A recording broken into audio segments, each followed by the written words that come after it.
Hello, I'm Brigantia Blackbird of Blackbird's Brew. Happy Saturday and welcome to this week's Loki video. We're going to be talking about Loki's torch.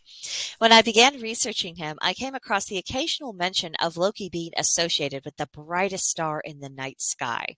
Now, in modern times, this star is called Sirius, but it has been suggested that ancient Nordic people called the star Lokabrenna, which translates to burning by Loki or Loki's torch.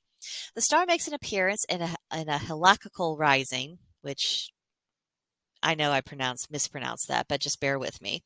The ancient Greeks called this the dog star because it rose during the dog days of summer, July, August, September.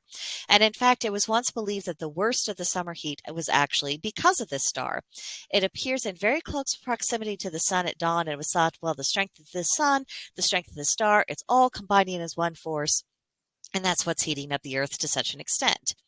Now, as this star was named after Loki, at least in Nordic circles, and given its associations with heat and the time of year in which this heat is taking place, I think it becomes harder to poo-poo ideas that associate Loki with the element of fire, and to dismiss ideas that he may have been considered a hearth deity at an earlier period of time.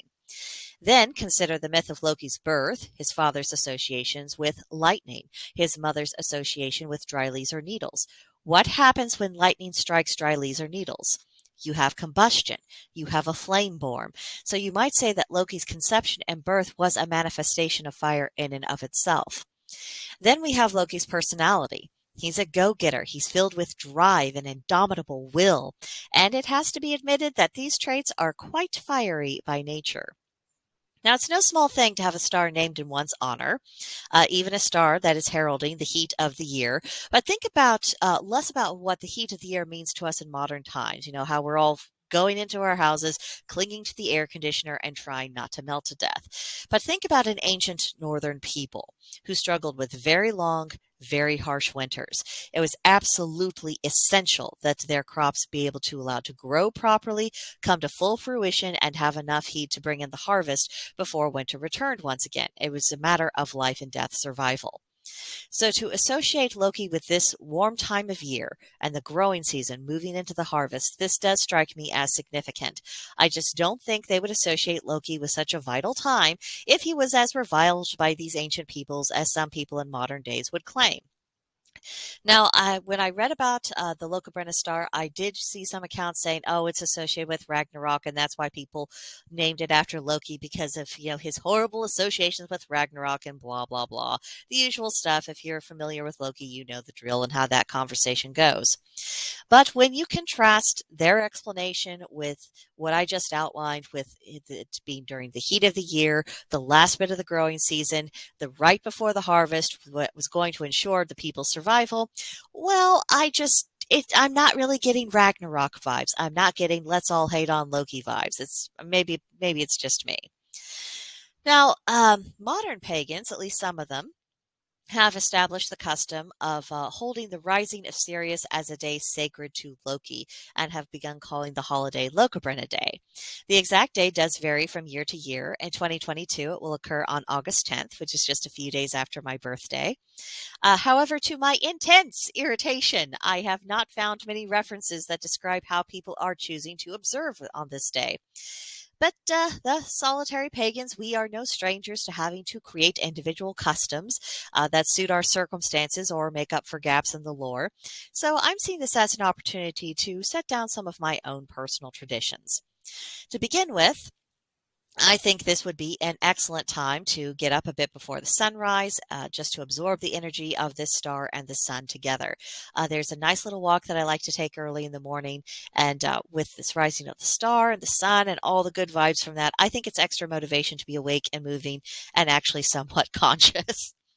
And then August 10th, it is on a Wednesday this year, and Wednesdays are excellent days for divinations. So I was thinking I would get out my runes and do a little bit more of an involved rune reading. Loki has been on me for several months to get deeper into the runes, and Lokabrina would be the ideal opportunity to demonstrate that I have made some progress on that front. And I also think that a special offering would be in order on this day. Loki has quite the sweet tooth, and I'm thinking a nice fruit cobbler, a dash of cinnamon would probably be received pretty well. I do find it interesting that Lokabrina is commonly translated as Loki's torch because torches have great mythological significance. They mean enlightenment, becoming a beacon in the dark, whether it's the dark of night or the dark of ignorance. And it also represents the sacrifices that are often involved in bringing and applying knowledge into the world. And of course, this idea relates to many of the stories that Loki appears in. He's always the one who's uncovering some kind of truth. He's bringing home a handy gadget. He's taking on difficult jobs that no one else could or would do. He's a torchbearer in many sense of the term. I suppose that those of us today who do worship Loki, I think we do take up a torch of our own to varying degrees. Just walking into a circle of Norse pagans and saying that Loki is not a mustache twirling villain and that we don't consider him to be the Nordic equivalent of a satanic figure, that can be a bit controversial in some circles, and we don't always get a kind reception. I think that's becoming less true as time goes on, but there are still some people who are very keen to cast Loki in the worst possible light and are very resistant to any other interpretation. And yet, despite that, in large ways and smalls, us followers, we do keep shining a light that there is more to Loki than what met Snorri's eye and what meets the eye of some people who are perhaps a little bit prejudiced against him. And perhaps it is this work that we do, this duty that we undertake, is one of the reasons why Loki seems to take such a keen and active interest in his followers.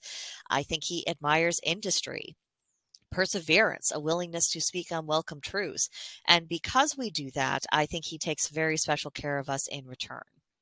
Now, no sacrifice is made without reaping some kind of reward.